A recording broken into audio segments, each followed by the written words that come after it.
welcome. My name is Sophie Scott-Brown and I am your host of Any Further Questions. If you haven't listened to them already, 8 episodes of Any Further Questions are all available to listen to on Spotify, Apple and Google Podcasts, so please do go ahead and check them out now. My guests, in fact, is our IT livery company Professor of Information Technology, Victoria Baines, and she is joined by Dr Aswin Chari, Clinical Lecturer in Neurosurgery at UCL, and they're very kindly agreed to join us to cover all those questions that they didn't get time to answer during Victoria's second lecture of the new series, which was Brain-Computer Interfaces. So, guys, hello, welcome. Thank you very much for joining us. So shall we jump straight in? What would be the drawbacks to an implant going wrong or having the wrong neurolinks in the wrong links of the brain? Ashwin, I'm going to let you answer that from the neurosurgical perspective, and then I'll have a think about the IT and security side. I think that makes sense. Implants can be both removable or not removable. And certainly the current implants that we have, there are situations where the lead fractures or gets infected and they are removable. So a deep brain stimulator, for example, can be removed safely, especially with new technology like Elon Musk's Neuralink. The threads are thinner than a human hair, and therefore we don't know whether these are removable or not, and if we try to remove them, what impact they will have on that area of the brain. And it's certainly something that needs to be looked into very carefully before wide-scale implementation of these. In terms of where in the brain they get put in, I think that's another interesting question, and certainly somewhere where we have to increase our understanding. I think from a lot of parts of the brain, you should be able to get useful information to read relevant signals that you want to. So it may be that even if it's not quite in the exact correct position, they're still useful. And I think from my perspective, it's at a step removed, really. In the lecture, I touched on things like communication via Bluetooth, which is what Neuralink and lots of other implants use. And then really thinking about those signals and the security of those signals in transit. Not so much whether it's in the right part of the brain or the wrong part of the brain, but thinking about also the rechargeable batteries in implants, that we have that degradation over time that from a digital and technical perspective can mean that we actually don't know for certain how long these implants can function in humans. So if we look at an organisation like Neuralink, they've just got FDA approval in the US to start testing on human patients. We're at a frontier of that, really, because a lot of the testing has been done on animals in laboratory conditions. How this works on humans, having these, the most portable, if you like, the most self-sufficient, little kind of miniaturized implants, that technical obsolescence, we don't know exactly how that's going to pan out yet. And again, in the lecture, I talk about technological obsolescence, the instances we've had where people have had retinal implants, but the company's gone bust. And then those implants haven't been supported with either maintenance or parts. So we could have people with implants, if it's in a kind of nightmare, uncontrolled, unregulated situation, we could have people with neural implants who, if they've been implanted by a startup, could find that those implants aren't supported. So central research programs, it seems to me, centrally funded research programs are very, very important in this space to counteract technological obsolescence. Or if I may add to that, there's got to be some regulation in place that means that there is interoperability. So very much like all mobile phones, including the iPhone now switching to one type of charging cable, there's got to be some interoperability so that a different company could supply parts for a company that's gone bust, for example. Right. And to that point, I think we had a question about regulation, didn't we? That asking about, is regulation always going to be behind the curve? I don't know about your experience in the neuroscience aspect, Ashwin, but for me, certainly in IT, regulation is many years behind the curve most of the time, and trying to retrofit controls when technology is rapidly outstripping the status quo on a kind of daily, hourly basis means that it can be really, really challenging to say, stop, as we're trying to do at the moment with artificial intelligence, hit the pause button, then make decisions about how we want to regulate it in the future. Yeah, and medical regulation, I would suspect, is even slower than IT regulation. So we're probably 3 decades behind where we should be at the moment. Right. I mean, there feels to me a couple of things I'd like to pick up on, if you don't mind. For those of you who haven't, it's been a while since you watched the first or the original lecture, maybe we could just unpack a couple of things that I know you did cover in that lecture, but it's useful to recap. So if we could just talk on a more basic level about the kind of range of uses of these implants in the brain, for example, medically, like you mentioned retinal. So what sort of functions are these implants doing? What do we want them to be? What useful work are they doing for us? Well, maybe you could talk about some of the work that you do, which is, I mean, fascinating to me, but also so impactful on people's lives. I think currently the easiest way to look at it is you have implants that either read signals from the brain or try to stimulate the brain to change its function. And so an example of something that reads from the brain, for example, is something that we use in epilepsy all the time. So people who have uncontrolled fits or seizures, we can record from different parts of their brain to figure out where their seizures are coming from. And this is something that is commonly done across the world.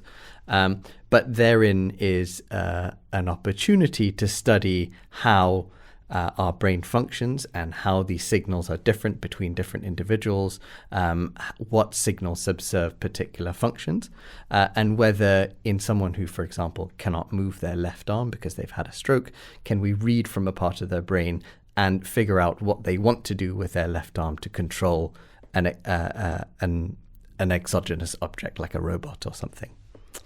The second part is writing to the brain. So can we send electrical signals into the brain to either disrupt the current function or to change that current function in some way? And the common example that we have now is deep brain stimulation, which is very common for things like Parkinson's disease, where people have uncontrollable tremor. And we put an electrode into specific areas of the brain, send electrical signals through these electrodes, and that works to interrupt the circuits that are causing that tremor and really restore quality of life and function in these individuals. And with a lot of technology that starts off in medicine, we have that promise of dual purpose uses. So when I was looking at how technology that's been developed to read and write might be applied to other spheres and other sectors, it's really interesting to think about Neuralink's mission statement, which is, to help people who have had neural injury, but then also to look into the future about how they might augment humans. And there are some real target markets here. And the first one is, the military are always super interested in any technology that's being developed by clinicians, particularly the US Department of Defense. They issued this really fascinating report about the cyborg soldier of 2050, that they might be able to use brain-to-brain communication to communicate by thought with their comrades. So there's this idea of them having, a visual augmentation, aural augmentation, and then brain-to-brain communication with other serving soldiers. This idea that they could be souped up human beings. We've also got, of course, a particular interest in the gaming community. That, this idea that you might be able to game at the speed of thought, which if you're someone who's a professional gamer, where there are quite substantial financial rewards, you might have a go at that. Particularly where it may be the case that gaming using your brain signals is faster than your mechanical reflexes. And I think there's some doubt about that, because the whole point of reflex is that it's quicker than you can think. So it'd be really interesting to test that out with a bunch of professional e-gamers in the not too distant future. But then there's lots of other more kind of recreational and workplace applications. Musical composition is a really, really interesting space where this is starting to happen. So we have things like the encephalophone, which takes EEG brain data and transforms that into synthetic piano. And then there's a project called Brainy Beats that we talked about in the lecture, where that actually takes the EEG signals from two people, and the kind of noise that comes out depends on the synchrony, the harmony, if you like, between those two people's brain data. Wow. Okay. So there's a real range of uses, and a lot more than people may necessarily be aware of. One thing that really strikes me related to this is going back to some of the risky elements that you talked about. We sort of mentioned touched on regulation. There's a couple of other elements I think that would be quite interesting to pull out. A lot of these technologies actually have a really sort of strong assumption or a working account of, well, they have a theory of mind, how mind works. They have essentially a philosophy of mind. And these seems to be very much based on computational models or sort of very biological notions. Aswin, you mentioned, we try and sort of anticipate what the brain wanted to do, as if there was a degree of agency going on there, and therefore those then presumably are translated into coded signals. Is that enough of a conversation about, sort of what the activity of thinking is? And is there any sort of worry or concern we might have that this technology is sort of overimposing or superimposing particular concepts of what it is to think? I think there's two ways to look at it, and I'll start by looking at it from the kind of scientific perspective, which is that if we are able to decode, in a way, the neurobiology of what it is to think, what it is to make certain decisions, and I think there's a lot of science out there already on this particular subject, which I'm not overly familiar with, then that's only a good thing. That goes towards trying to explain how our brain works, how our brain may dysfunction in certain disease states, and therefore how we can restore function towards normal, whatever that may be. And so I think from a purely scientific and medical sense, any understanding that we can have on how to or on how we think and the neural basis of that is potentially helpful to help people who have certain diseases.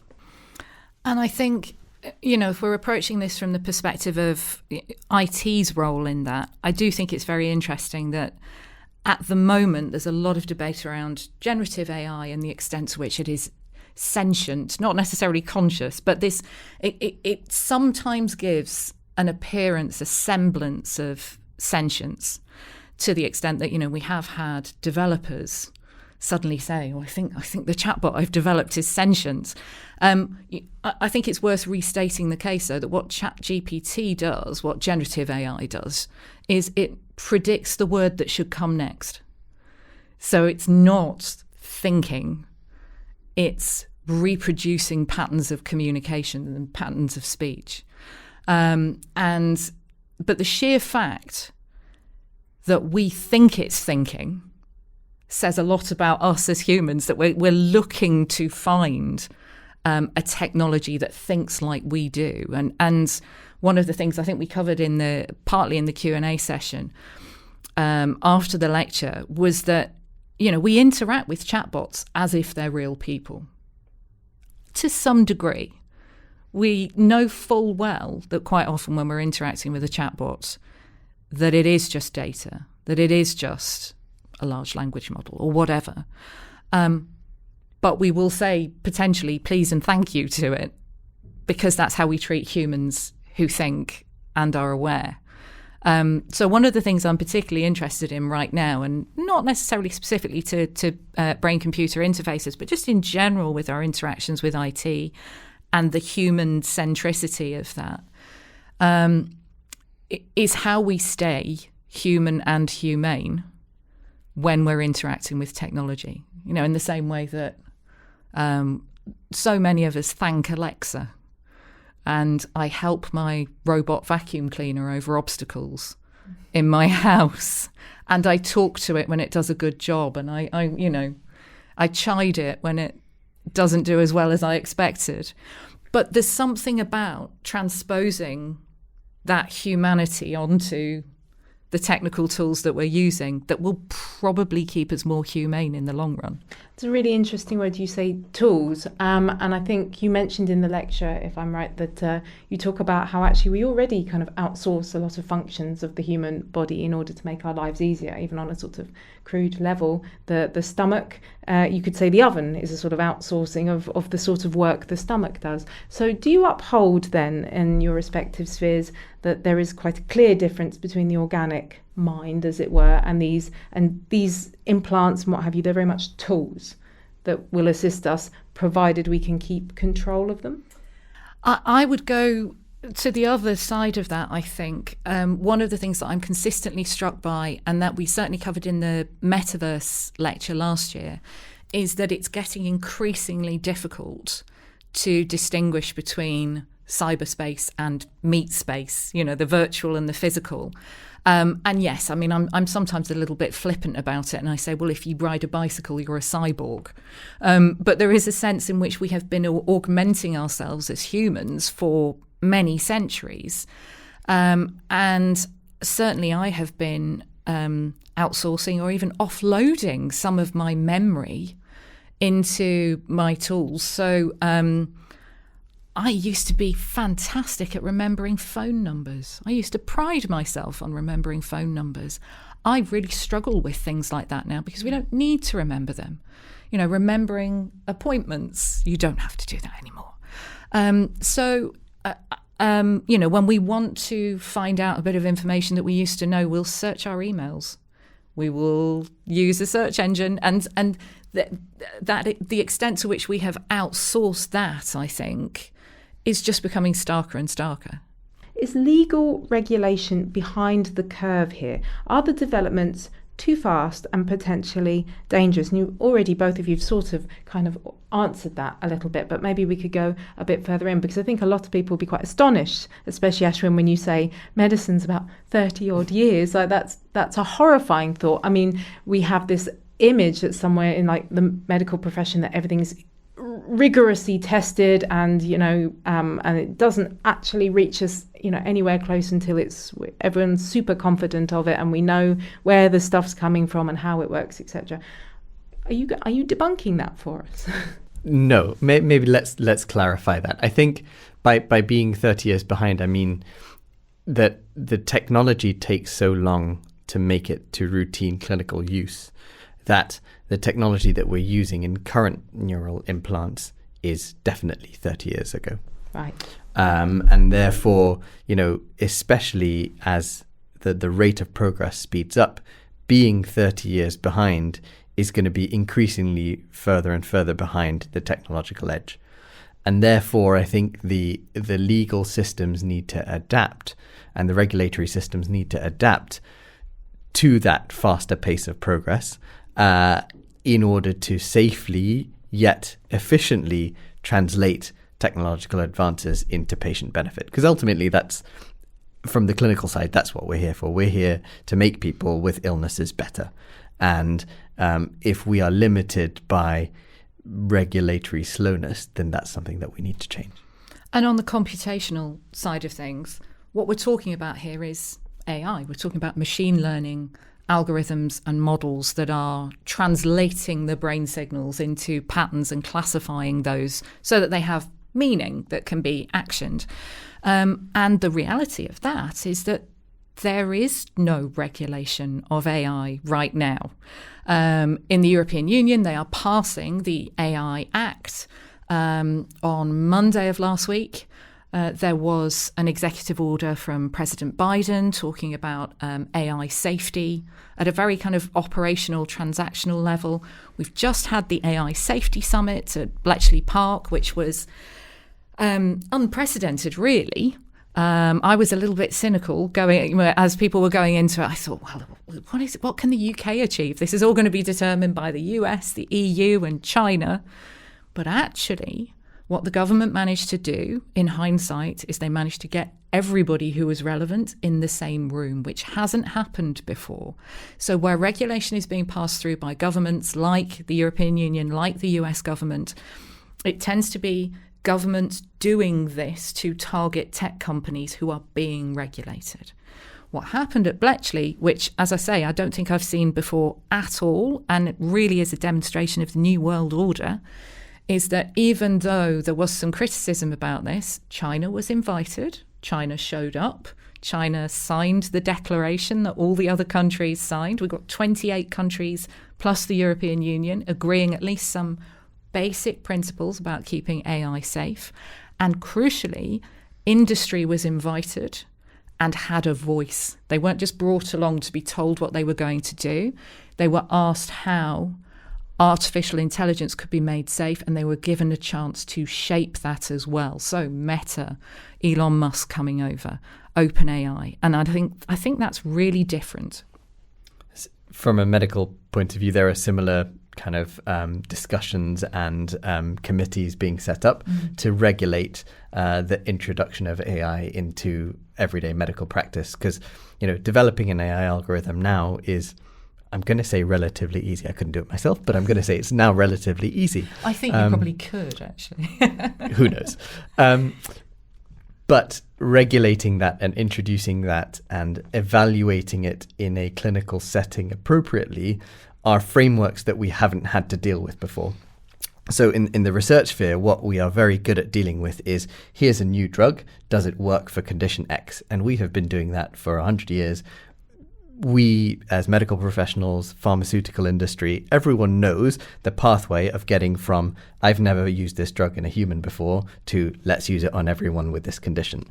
And that pathway for AI and AI algorithms is just not so clear. And we are trying to figure out how to map that out very clearly so that someone new coming along with an AI algorithm that they want to use in a clinical setting has a very clear step-by-step process of how to implement it and test it safely before widespread clinical use. You're absolutely right. And one of the things we touched on in the lecture that I found really fascinating was how use of artificial intelligence takes the regulators out of their comfort zones. So as you say, there is that recognised pharma pathway, but for then the Federal Drug Administration in the US to have to regulate software as a medical device. You don't necessarily think of software. Well, I don't. As a patient, as a consumer, I don't necessarily think of software of AI as a medical device.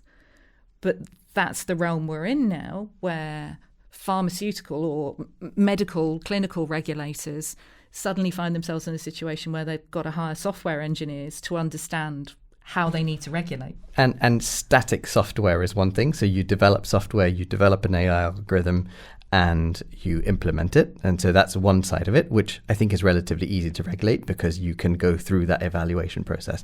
But what about software that is continually adapting and learning from new data? So then, do you need to evaluate it at every step? Do you need to go back to the start? This isn't well defined, and lots of groups who I've heard of are kind of working on this process to try and define that pathway more clearly.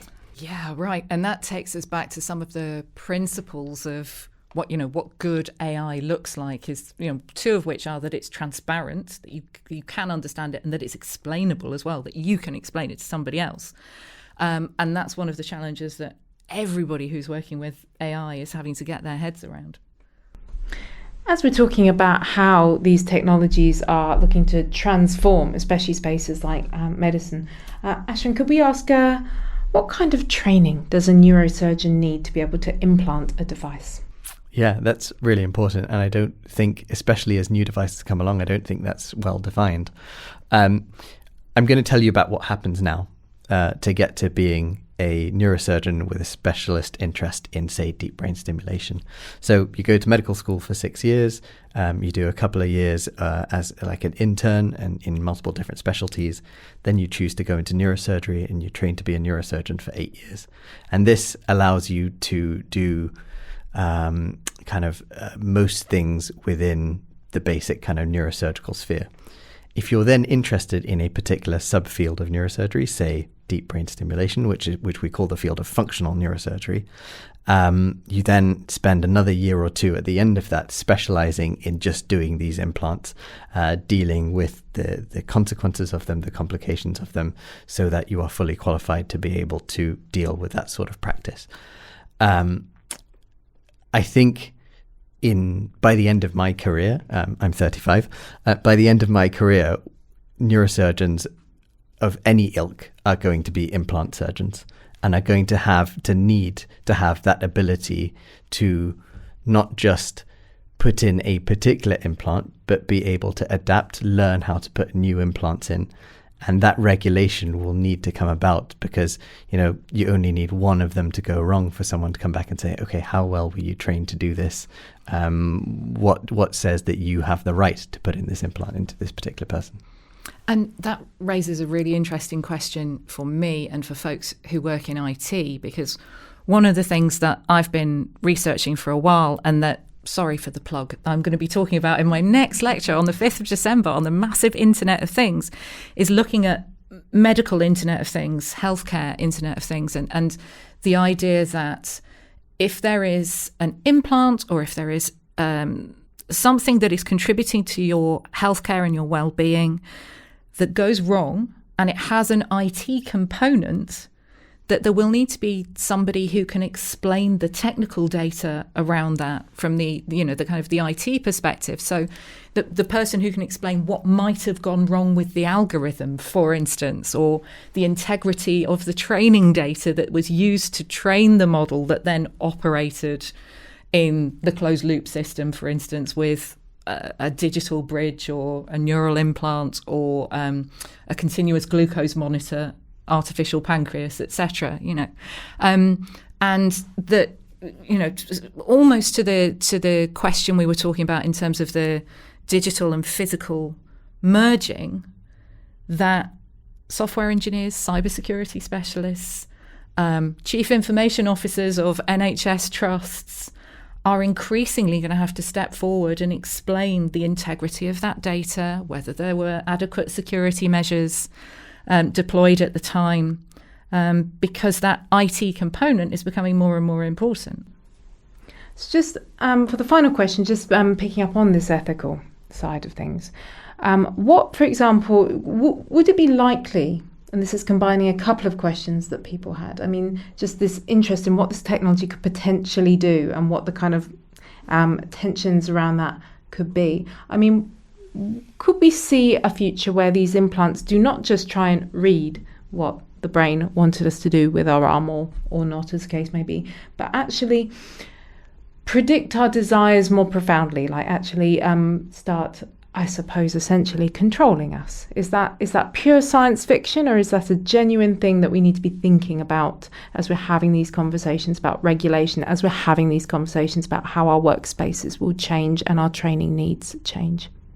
Well, I can approach that from the perspective of what already happens today. And we had quite an interesting discussion about this, I think, in the question and answer session at the end of the lecture, which is that is it necessary to have a neural interface to do that? And when we talk about startups pitching their new technologies, what's the business case? Now, there's a business case that, for instance, you could buy something as soon as you've thought about it. To cut out the mechanical aspect of clicking on a link to pay for a thing, and to cut out some of those cognitive steps, of I'm now going to go on a particular retail website and buy the thing. And so you could end up in a situation where you've thought, I need to buy, I'm obsessed with vacuum cleaners today, I need to buy a new vacuum cleaner, and then all of a sudden you've bought the one that you've searched for a few weeks back without even being aware that you've done that. However, social engineering, for good or bad, legitimate or illegitimate, we could say that social engineering is successful advertising and successful marketing, particularly behavioural advertising like we've seen in social media and in search results over the last decade or so, or criminal social engineering where you're falling prey to scams or fake news, disinformation. We're able to do that in quite a low-tech way just by persuading people of a thing, by using their social networks, by using recommendations. So at the moment, that feels like a much more scalable and much cheaper way to do that. That's not to say that if the price barriers come down for neural implants, etc., that's not to say that they won't be interfered with, but for now, we have cheaper, more accessible ways of doing that. And I think the regulation side is going to be so cautious about this that, the getting ethical approval to do that study or to go down that road is going to be so hard that will be a big barrier. You can see how existing technology that is developed to help with neurological disease can then be used to augment a normal person. So I guess the example that's closest is to becoming a reality is for memory. So people have found particular circuits that they can stimulate or alter in order to improve memory in people with Alzheimer's disease, for example. And you could see how that technology could be directly translated into a healthy person to see if their memory got better from baseline. I think in this situation that the regulations will probably stop us from going there. And I think anyone who kind of goes beyond that is taking a huge risk, and will pay the consequences for it in a way. So I think there will be some halt or some breaks from regulations and ethics. And it depends what you mean by mind control as well, doesn't it? Because if I think about the possible, some of the existing applications for people with chronic depression and anxiety, that is designed to influence how you feel, but within a very tightly controlled, tightly applied use case. It's whether that escapes clinical applications and becomes part of the kind of consumer neural interfaces. I think that's a phrase which I struggle with, consumer neural interfaces, but we do have those that are non-invasive. We have EEG, consumer neural interfaces, already. We have ones that help us with our sleep, help us with stress relief, etc. So it's taking it out of that space of physical well-being, I guess. Yeah, there's already a commercial device available. I have no interest in this, but there's a company called Hum that have developed a strip that you stick on your forehead, and apparently it releases some current that improves your memory and working performance. And it's like your morning cup of coffee. You stick a little strip on your forehead, and then it's been shown to improve cognitive performance for something like 3 to 4 hours afterwards. So with your morning cup of coffee, you stick your little sticker on your forehead, and then you go take your exam, and you do better than you otherwise would have done. Oh, I think I'm going to stick with the coffee. Thank you very much for joining me today, Victoria and Aswin, and thank you at home for listening. And by the time this episode is released, Victoria's already mentioned it, but it bears a repeat. Victoria will be preparing her next lecture in the series, The Massive Internet of Things. Don't miss that. That would be great. If you want to hear more of these podcasts, please go to the Gresham website where all of them are stored. Thank you very much, guys. That was fantastic. Thank you. Thank you.